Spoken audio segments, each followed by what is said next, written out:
Today, I'm just super excited. This is one of the sessions that I've been most excited about all year because we have some research on ethnic studies and ninth grade. And part of the reason that I'm really excited is because, we've known, I think, those of us who have worked in schools, those of us, who have been doing this work, I mean, we know intrinsically that ethnic studies is right for students in all grades, that students need to see themselves and their histories in the curriculum.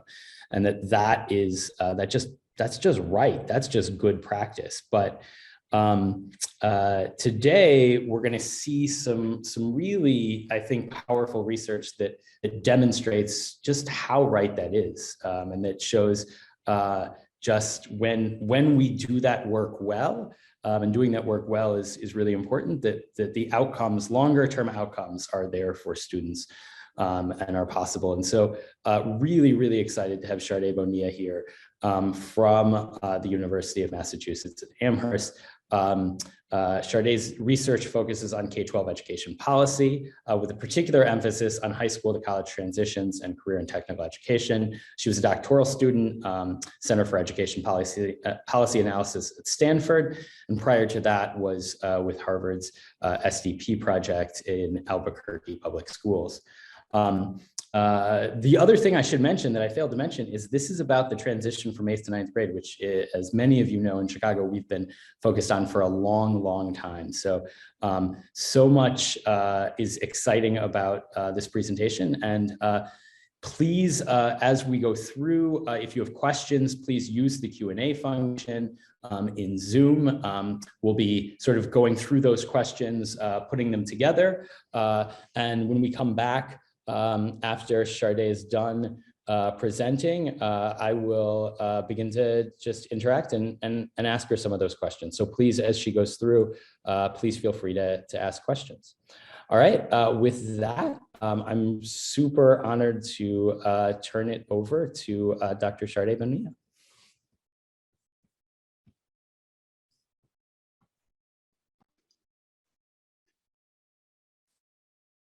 Thanks. Sorry, just getting set up with that transition.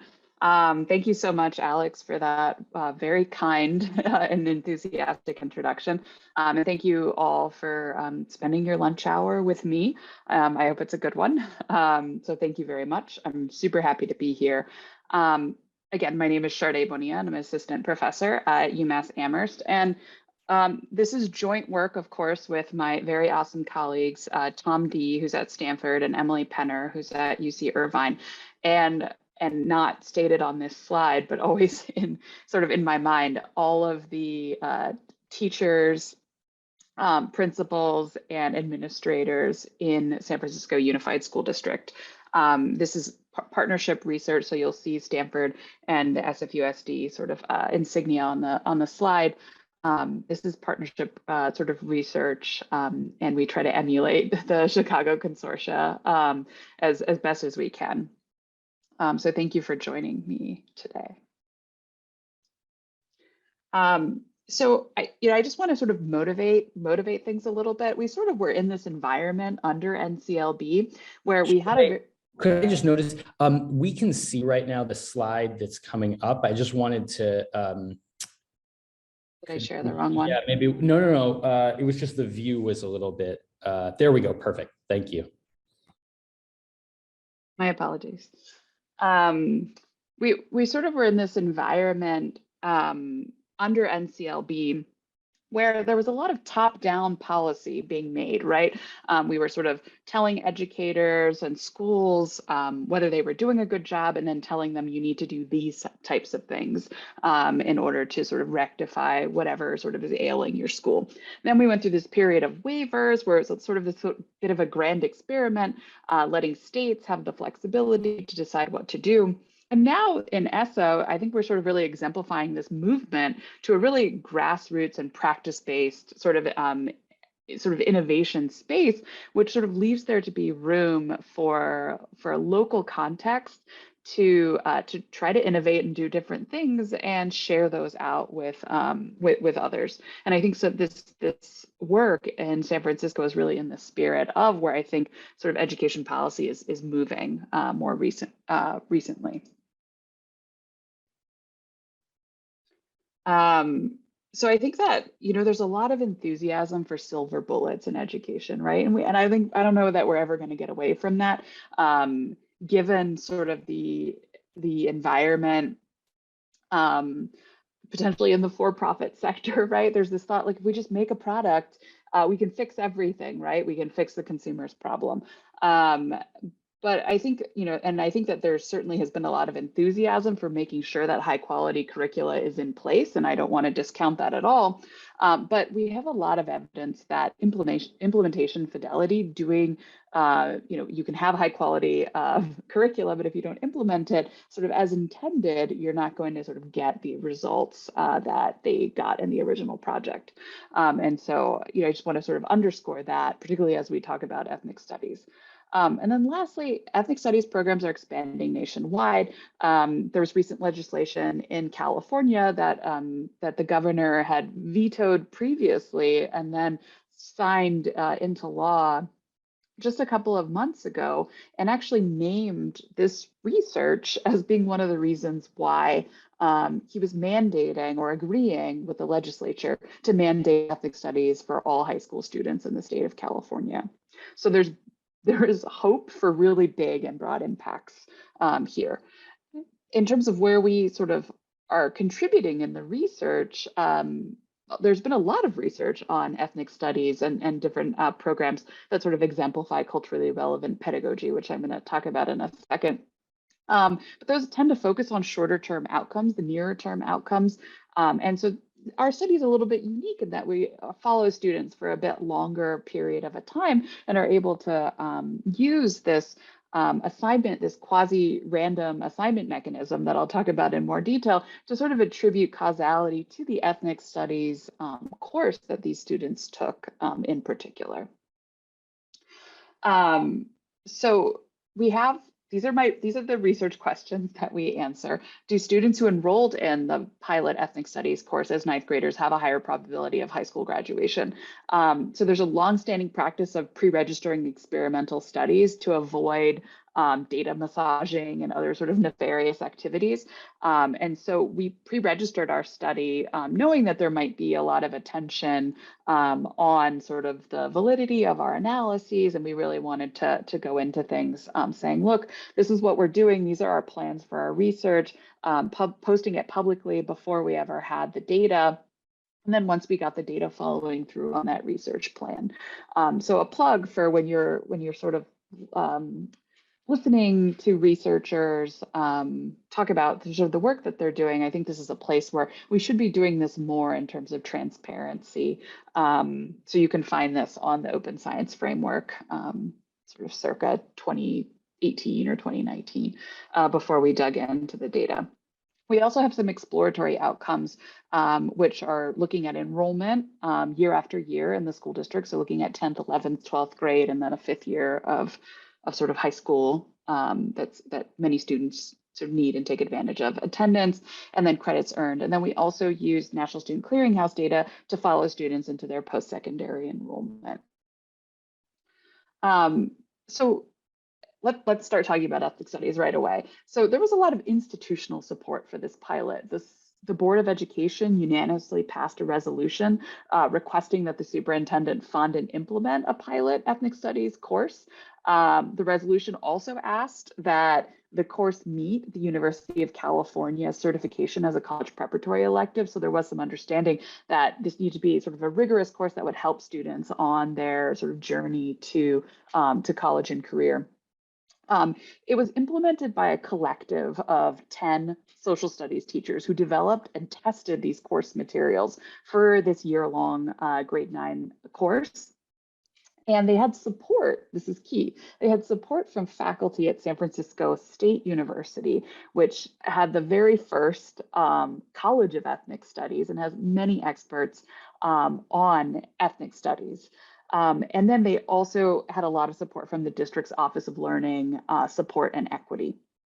So, and then some of the teachers from this original 10 collective became the first to formally implement the course in several high schools between 2010 and 2014, the period of this study when the ninth graders were enrolled. So as I put up on the slide, right, it's extensive planning, rigorous content, and then a year-long course sequence targeted to ninth graders. And perhaps to this group, I don't need to sort of emphasize how important I think that timing was, but I will talk about it a little bit more. I'm going to talk about the course itself too. So in this course, for the pilot study, so ethnic studies has of course evolved, the curricula in the school district has evolved since the pilot. But for what I'm going to present to you, this is what the teachers taught and what the students experienced.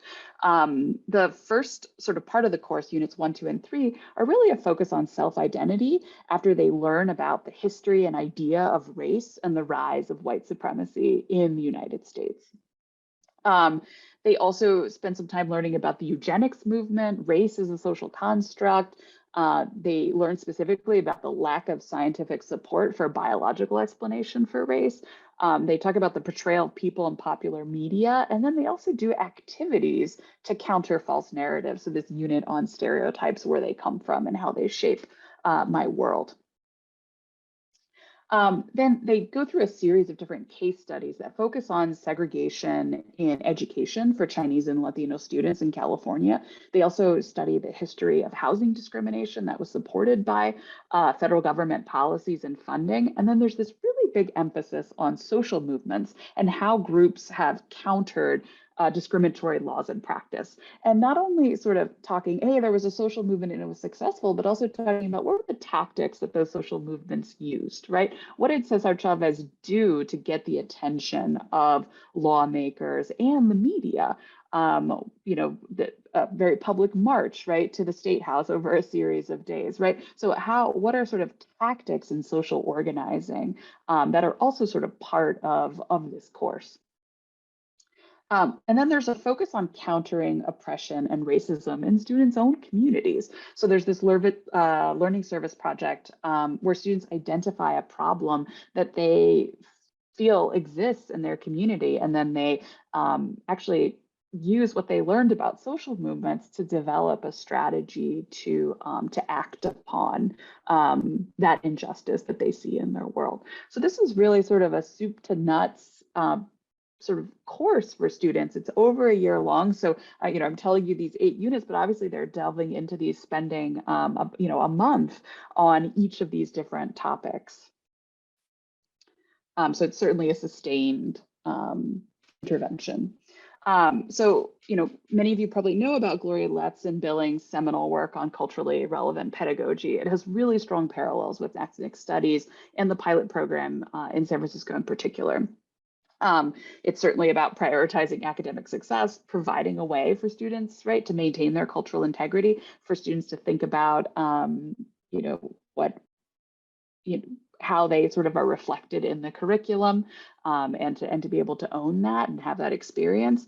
And then this awareness and ability to critique social inequality, right, which is hugely sort of critical for ethnic studies. The educators who developed this curriculum, they intentionally, right, I explained before, went through this process of having it approved by a 4-year public university system in California to make sure it was aligned with college readiness standards and would count for admissions as a social studies elective course for admissions to the UC or CSU system. And I just want to sort of underscore, it's really about students seeing themselves in the curriculum and then promoting critical awareness around social issues, which I think sort of really vibes with, I think, the reckoning that has happened in this country with the Black Lives Matter movement and over a series of time, but I think has really been brought to the forefront now about sort of the place for school to potentially be doing this work. I also want to just note that there are a lot of parallels to social psychological interventions in ethnic studies. There's this forewarning about stereotypes, right? Letting people know that stereotypes are out there and then how you can act to counter them.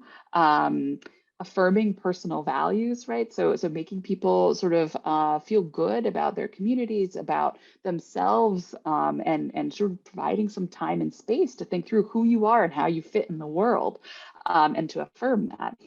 promoting social belonging, and then also, I think, underscoring sort of this capacity to learn, this growth mindset that I think has become sort of a bit of the rage, but I think in education, but the idea like, how do you actually do this? How do you implement it in terms of curriculum? I think we see ethnic studies as being a way to do this, right? To empower students and think about how they can sort of contribute once they learn sort of about injustice, right? We're not just throwing the book at them and saying life is hard, sorry, but saying, look, no, people have done things in response to injustice, and here are things, you can practice doing it now too at the ripe age of 14, 15 years old.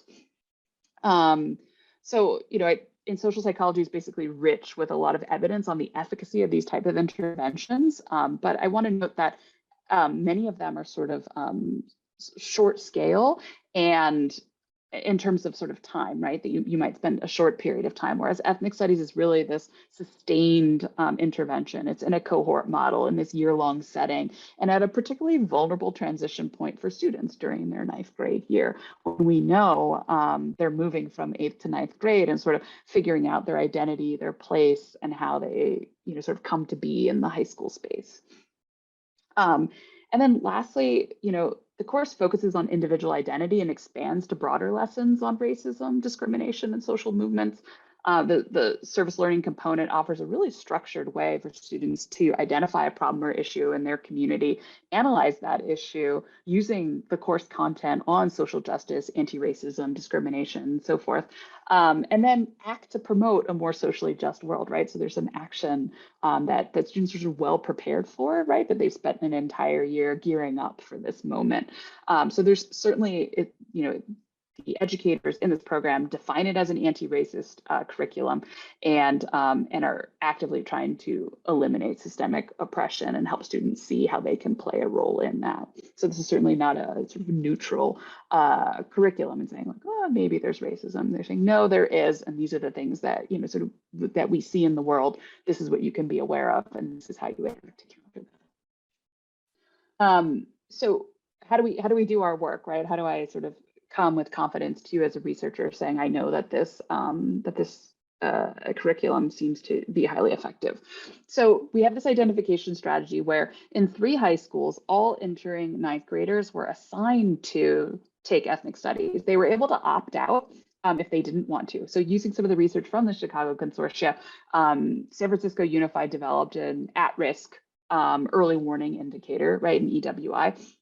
And very few students had attendance less than 87.5% in San Francisco. So most students got assigned to the course because their GPA was less than 2.0 in 8th grade.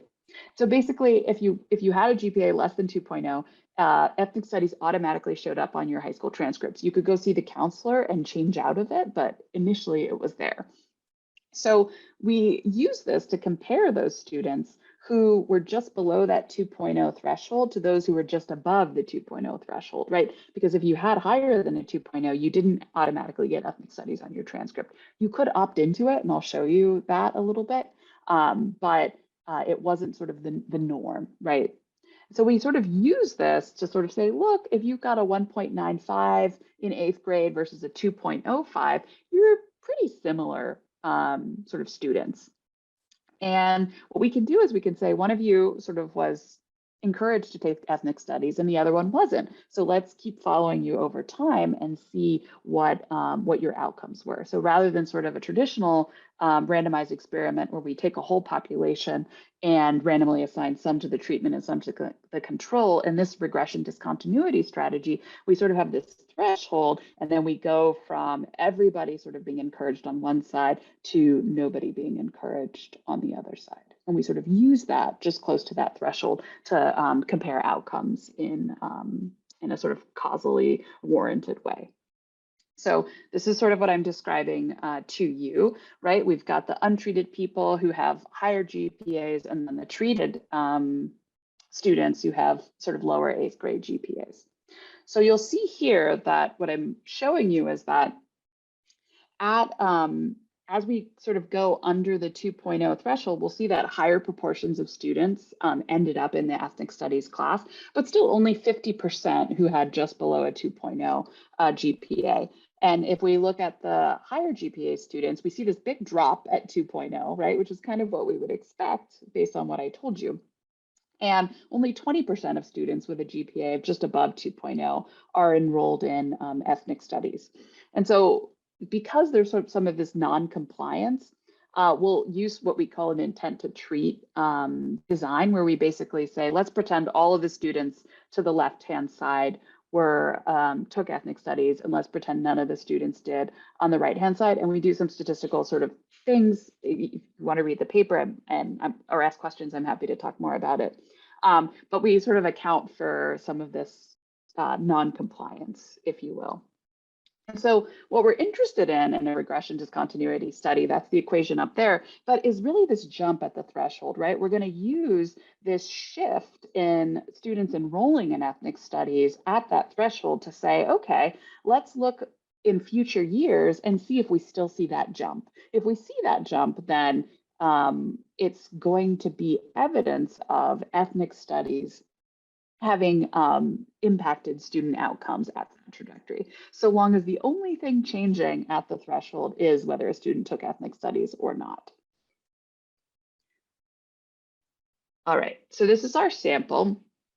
I'm not going to spend a ton of time on everything, but just to note that for our baseline demographics, you'll see that only 41% of students were female. So San Francisco has a couple of exam schools, and females are much more likely to get into those exam schools. So we have a sort of a more heavily male population in this study because these are at schools that are non-selective. Only 6.3% of this population is Black. There are not very many Black students in San Francisco due to a lot of reasons that I could talk about. But that's the case. 23% of students are Hispanic, and then the bulk of students, 60% are Asian. So this is a pretty sort of specific population that doesn't necessarily reflect population sort of across the United States, and certainly not the Chicago context necessarily. I had some people ask me, oh, you didn't even write like how many white students there were. And it's, it's a little less, it's like the 4.9% white students. So certainly this is a majority Asian and Hispanic population and school district in general. Okay, and so we jump right into results. So the effects on attendance and credits accumulated are larger than ninth grade. So when we look at the original ninth grade study, we see that while students are in ethnic studies, they have a benefit in terms of their attendance and their credits earned during the ninth grade school year, but that this actually grows as they move through 10th, 11th, and 12th grade. I think this makes some amount of sense, right? Like when you pass one course, one more course in ninth grade, that sort of allows you the ability to free up in your schedule having to retake courses, right? So you can continuously sort of improve upon the number of courses. So we initially found this 5.6% increase in attendance and 6 additional credits earned, which is about 1 class at the end of ninth grade. Then at the end of the 4th year of high school, for most students, this would be the spring of their senior year. The effect on attendance is 7.2 percentage points, so a little bit larger. And then the advantage of credits earned is 15. So they ended up taking and passing 3 additional semester-long courses compared to students who didn't enroll and weren't encouraged to enroll in the ethnic studies course. So this, of course, translates into higher high school graduation rates. There's an increase of 15.7 percentage points. So if you can look here, it's just about, this is about 75% for the students, 75% of the students who had just over a 2.0 GPA in 8th grade graduated from high school. And then for those who were encouraged to take ethnic studies, that jumps up to a little bit over 90%. So this is a big transformational bump, right? It's on par with, if we looked over here, like having a 3.0 GPA in high school, right? Which would sort of be squarely out of the at risk in terms of the early warning indicator. So ethnic studies appears to sort of give you a pretty big bump. So these gains in high school graduation actually translated into increased post-secondary enrollment. We were not clear that we were going to see anything on this. We're taking sort of students who struggled in 8th grade, getting them over the bump of graduating from high school. And so the question of whether you would see any increase in post-secondary enrollment, I think is a really open question. But we have some strong evidence 5 and then 6 years later that these students are attending post-secondary, they're enrolled in post-secondary at higher rates. And we're not shifting students from, sort of not graduating from high school to all of a sudden attending Harvard, right? I'm able to see the list of colleges, and a lot of them are 4-year state schools nearby. So San Francisco State, East Bay State. So I guess kind of 4-year, more broader access institutions that are still somewhat selective, but still more broad access. Maybe 60, 70, 80% of students are admitted who apply. And then a lot of community college enrollees as well. So we also, of course, look at different subgroups, and we see broadly similar effects by student sex and then also race and ethnicity. There are generally fewer Latino, Latina, Latinx students, so not all the estimates were statistically significant for that subpopulation. But all of the effects appear to be sort of positive. We don't have any estimates that show that they're close to 0 or sort of negative for any particular students. So, I think this is interesting. So one of the successful interventions that, of course, I'm aware of in Chicago is double dose algebra. And just for reference, the effects that we find in this ethnic studies course are 60% larger than those found for double dose algebra. My screen looks like it's freezing, maybe not. Okay, so they're 60% larger than double dose algebra. And it's interesting because this is in ethnic studies, in a social studies course, and it's actually helping students pass algebra, geometry, and algebra 2, even though it's not explicitly a math sort of intervention. So I think that's pretty important. My screen looks a little wonky, so I'm just going to go back and forth there. I see this as these effects are large. It's a proof point for culturally relevant instruction that's explicitly anti-racist, sort of in design. And I think that there are some important design considerations that I want to emphasize, that it's intensive and sustained, targeted at students in transition. And then in terms of what I'm worried about, frankly, for potential scale-up efforts is the importance of supporting teacher capacity to implement these reforms, and also thinking about the local context. You saw in the example pilot curriculum that there was a focus on Chinese, Asian, and Latinx students in the curriculum, and that was by design because that was the student groups that were being served. So picking up this model curriculum and transplanting it in any, another location is not going to, well, I won't say not going to, but I think it would be sort of misleading to think that you would see similar effects. Thank you. I apologize for going over. Oh, no worries. No worries at all. Thank you so much, Dr. Bonilla. That was fantastic. Just a reminder to people, please continue to submit your questions in the Q&A.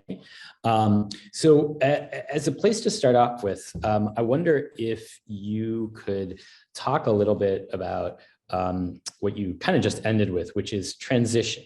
And I wonder, why you think this particular ethnic studies class was so effective in a period of transition. What is it about, periods of transition for students that make this type of teaching, this type of curriculum potentially, as we see here, so impactful?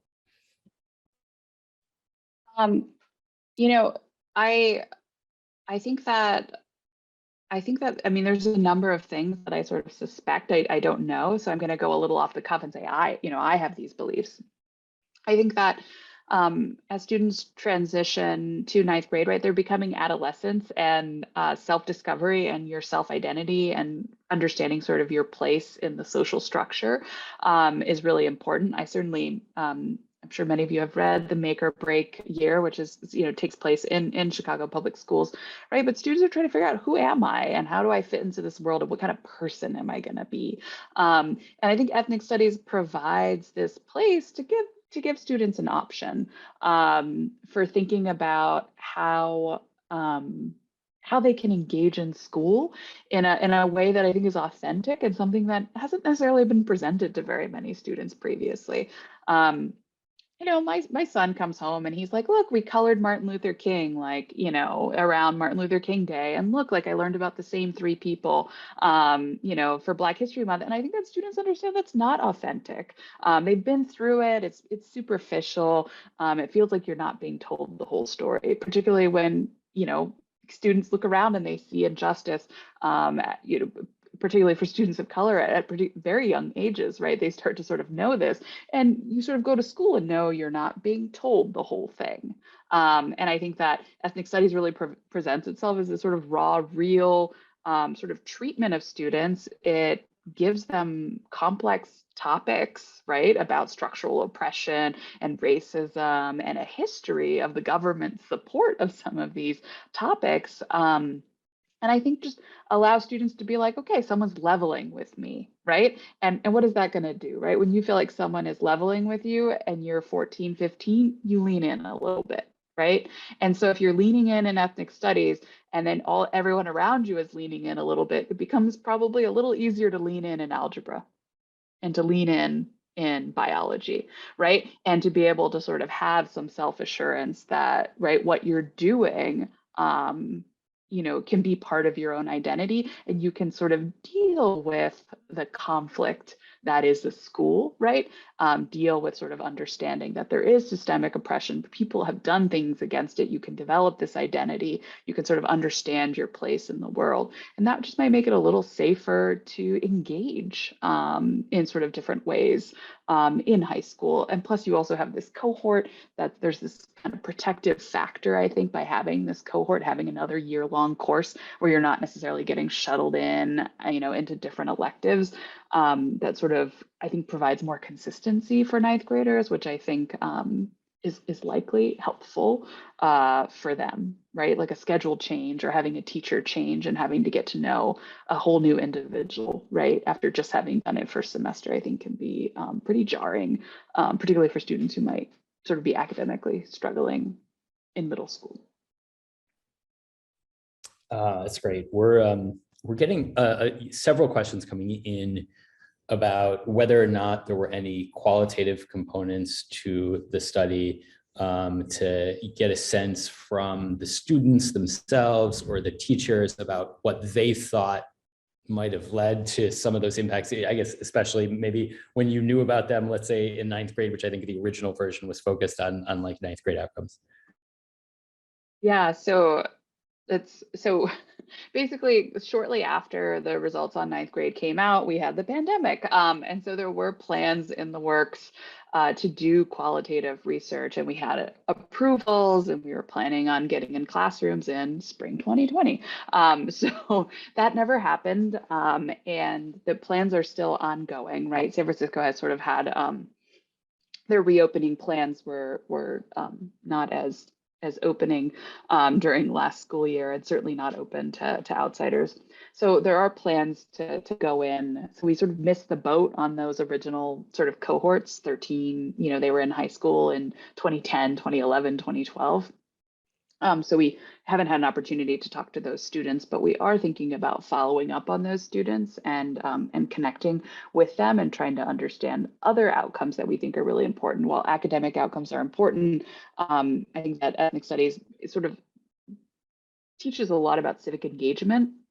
And so we were interested to see if students are also more sort of civically engaged as they enter into their young adulthood.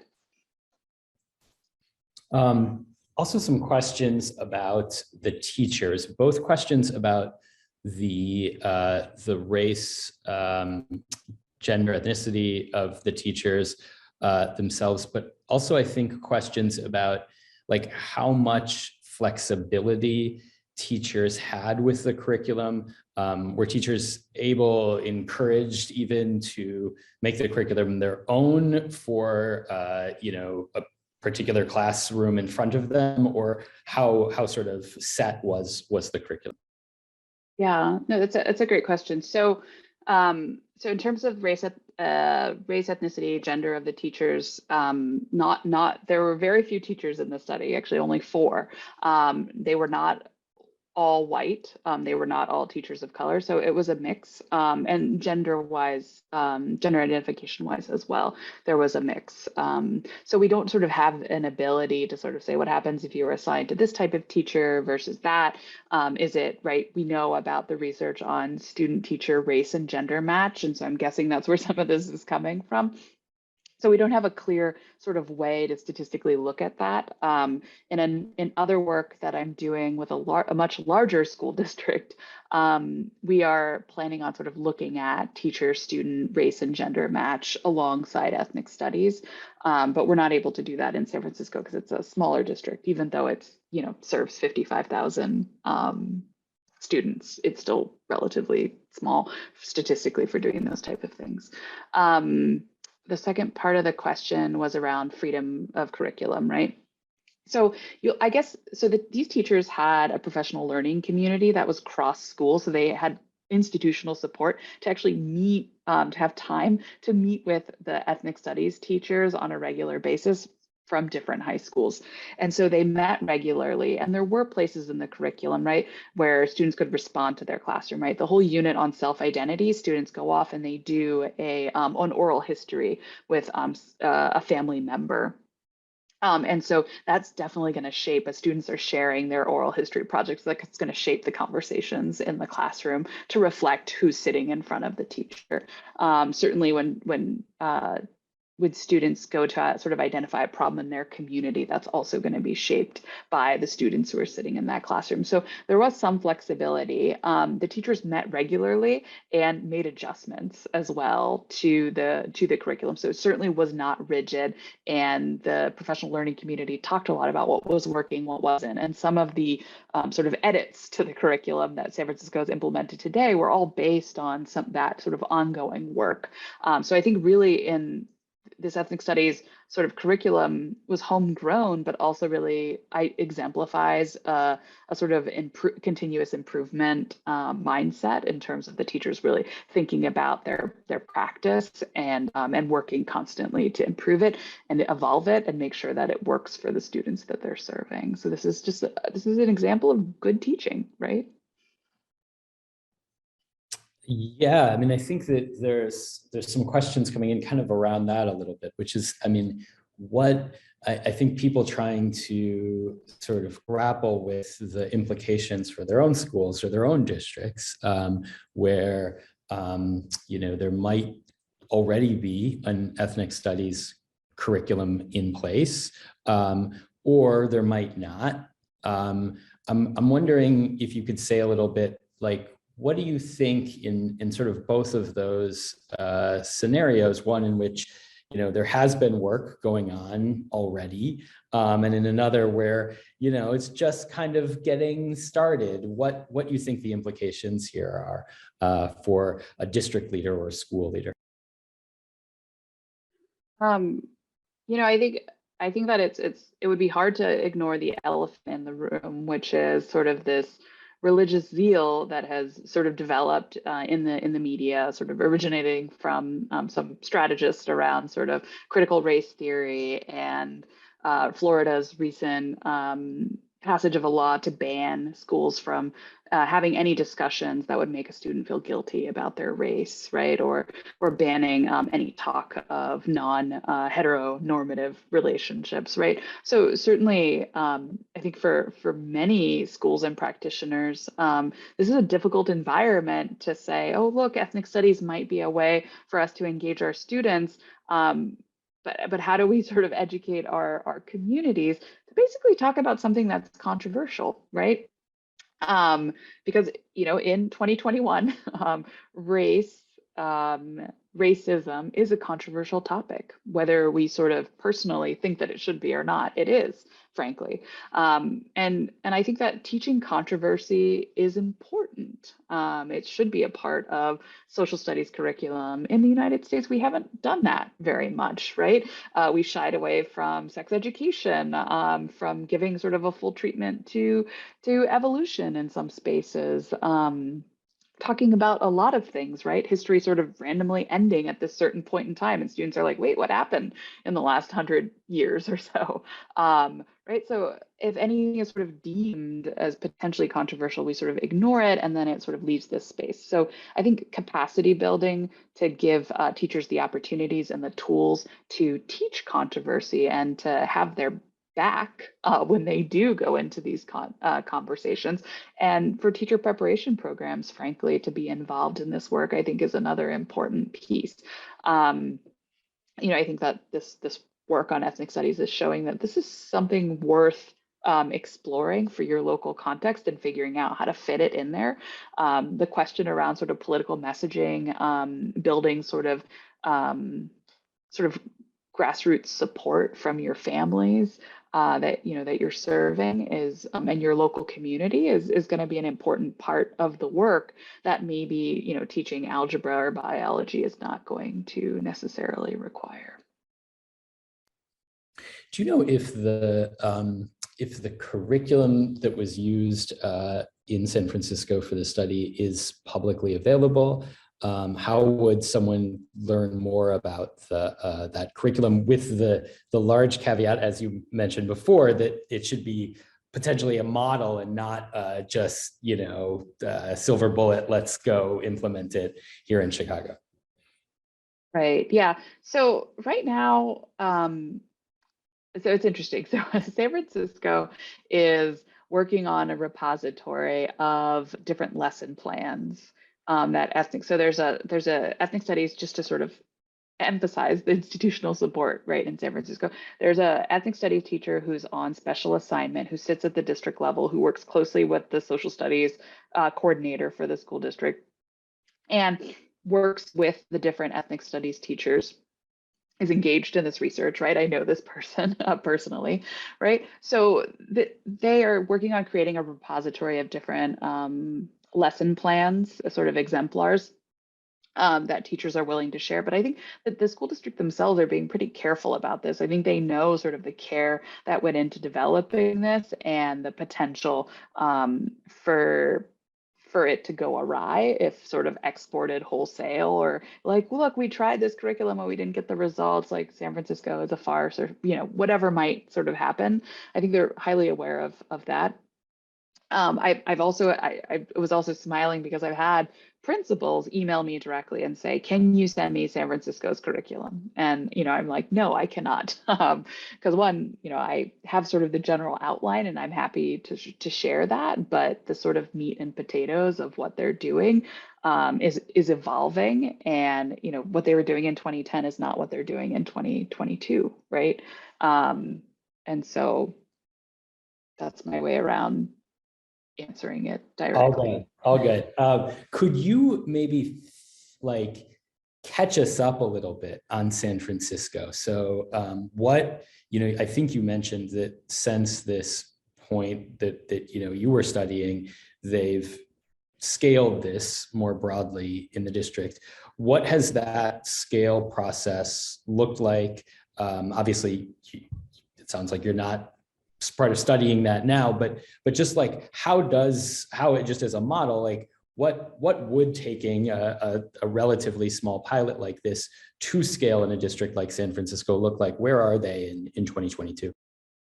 Sure, yeah. So I guess I highlighted some of it, right? The teacher on special assignment. So we are involved actually in studying the scale up efforts in San Francisco. So after the initial results came out on 9th grade, the school board was very interested in increasing ethnic studies offerings across district high schools, and they did do that.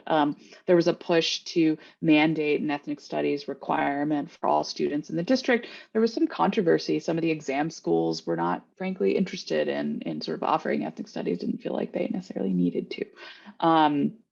And so I'm forgetting the year, but I believe it was in 2014 or 2015, maybe during that school year, that the school board did end up passing a requirement for a future year for students graduating from San Francisco Unified School District. So they were able to sort of start this work before the governor signed the legislation. So they're certainly sort of a model, and given sort of all the work that they've done, have continued to roll out ethnic studies, given that it's going to be a high school graduation requirement, I believe in 2024, 25 in the state of California. So they are sort of, they're still sort of on it. I presented these results on the pilot at one of the PD sessions for ethnic studies educators, and it is no longer a collective of 10 teachers, right? There are dozens of teachers and then additional social studies teachers who are not yet ethnic studies teachers who are also partaking in this, because as they sort of ramp up and get ready to offer the course to more students. And what does it look like then for you to study something like this at scale, where you don't have the regression discontinuity sort of nicely built in there for you in the policy? Like how do you go about thinking about that? Yeah, it's a great question, Alex. So when sort of schools, as they tend to do, adopt something wholesale, it makes it difficult to say, like, well, the school could be doing 5 other different things at that same time, and how will we know that it's ethnic studies, or it's the new bell schedule, or the new lunch provider, right? Like there's a bunch of things, wheels turning at a school all the time. So one of the things that we can do is use the fact that at some of the schools in San Francisco, there was no ethnic studies. And then sort of as the requirement comes online, it appears on the course schedule, right? So from one year to the next, we sort of don't see it, and then we do. And what we can do is we can sort of say across time, can we compare those students who didn't have access to those who did, sort of in the more recent time period. So that's called a sort of a difference in difference design. So we'd likely, we're planning on doing that. We just got a new data pool. We've tried to be very patient with our district. They've been dealing with a lot this past 18 months, almost 2 years now, has it been? Yeah, 2 years. So we're just getting ready to get a data pool that sort of incorporates more of the scale up of their efforts, and are looking forward to looking at that. So stay tuned. There should be more sort of about what happens. And then I think there's also some, I'm sort of wondering about, I know this is impossible to sort of tease out, but it sounds like the teachers that were part of this pilot were just kind of incredible teachers. I mean, they were like, working hard at sort of the district level, designing curriculum. They were being trained and working in collaboration with, researchers at San Francisco State. Any sense of like, there's the curriculum, and then there's the teachers themselves, and the fact that the students had access to these like, kind of incredible teachers. And then there's that like a huge overlap in the middle. I'm just curious to like, any thoughts about, did the students who didn't take ethnic studies not have these teachers? Like, how much of this could be about just these teachers and the relationships with these teachers? I know that's almost impossible to separate from ethnic studies in the curriculum, but just curious about that kind of thought process. Oh, absolutely. This is an important question that researchers are asking. We're asking us in the process, and we certainly thought about this. So the question of, is it the teacher, is it the curriculum, or is it the combination? So we do our best. So this is what we can do. We looked at these, so all of these teachers thankfully taught non-ethnic studies, social studies courses as well. And so we said, well, let's look at the students that they taught in their non-ethnic studies courses, and let's compare how those students did to all the other social studies students in the district. And so what we find actually, and maybe this is surprising to you, Alex, is we find that these teachers aren't sort of consistently above average with their non-ethnic studies, social studies students. So this idea that they were just great teachers, I'm not denying that they weren't great ethnic studies teachers, but we don't have any evidence that they were sort of above and beyond great social studies teachers for their district students. Now, they could have been using their energies and were particularly sort of motivated in their ethnic studies classes and wanting to make those work versus their other social studies classes. So the verdict will be out sort of on that one. I can't sort of say, but I know that in our lives we give more effort to certain things that we care about. So that certainly could be part of the explanation. But we do look and we don't see that they tend to be sort of above average in general. But it doesn't rule out that they aren't just exemplary ethnic studies teachers. That's fascinating. That feels really, really important to include, in particular because it feels like that has implications a little bit for scale, that like it's possible. I'm just trying to think this through. Like you can, obviously these teachers were trained and knew this curriculum inside out, but to your point, maybe like, I mean, it's interesting and I have to sort of reshuffle that in my head, because I think in my head, I was like, whoa, maybe it is just that these are incredible teachers and blah, blah, blah. And I'm sure to your point that they are, but that they didn't stand out with other students, I think has positive implications for whether or not this could scale. Am I thinking about that right there? Yes, I mean, I certainly think that it says, okay, there's something about ethnic studies then, right? That certainly seems to stand sort of on its own 2 feet. We certainly were sort of concerned that, it was just these 4 awesome teachers. And we sort of said, well, we don't have really strong evidence to say that that's the case. And I've met some of these individuals and they seem like very awesome people. And so I'm telling you that sort of they don't stand out in the district. They tend to be sort of in the average spot where most of us, sort of are, most of us sit. And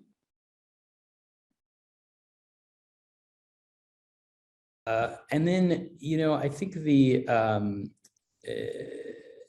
I guess the final question for you is like outside of this, what are you mentioned another project with a big district. Could you talk a little bit about your work more generally, and for those of us who want to sort of follow it, what should we be keeping an eye out for over the next few years? So a lot of sort of my upcoming work has been sort of trying to understand ethnic studies in different contexts. So working with different school districts who are implementing ethnic studies slightly differently. So one sort of caveat that maybe I didn't highlight right now is that we're talking about students who were identified using an early warning indicator. Our results are specific to students at that 2.0 threshold, right? We can't say anything about ethnic studies for students who tended to be a 3.5 or 4.0 GPA in middle school. So, I'm working with another district that actually has taken a different approach to ethnic studies. It's a dual enrollment course that students take with the local university, and there's actually a GPA requirement where you have to have a 3.5 or above to be able to enroll in that dual enrollment ethnic studies course after taking a pre-course in high school, right? So they have a different sort of strategy about who they're targeting the course to, although this is a sort of majority minoritized school district. So most students are students of color as well. There are other strategies where I'm working with another district that has implemented ethnic studies curricula into English and social studies. So it's not a standalone course, but rather integrated in the sort of 2 core courses and are offered over multiple years. So students sort of take ethnic studies English and ethnic studies social studies. They can take it sort of up to 4 times during their high school experience. So, I think that local contexts are really interesting for understanding like what might be working for different communities. How are different people implementing this? Because certainly San Francisco is not the only place doing this work.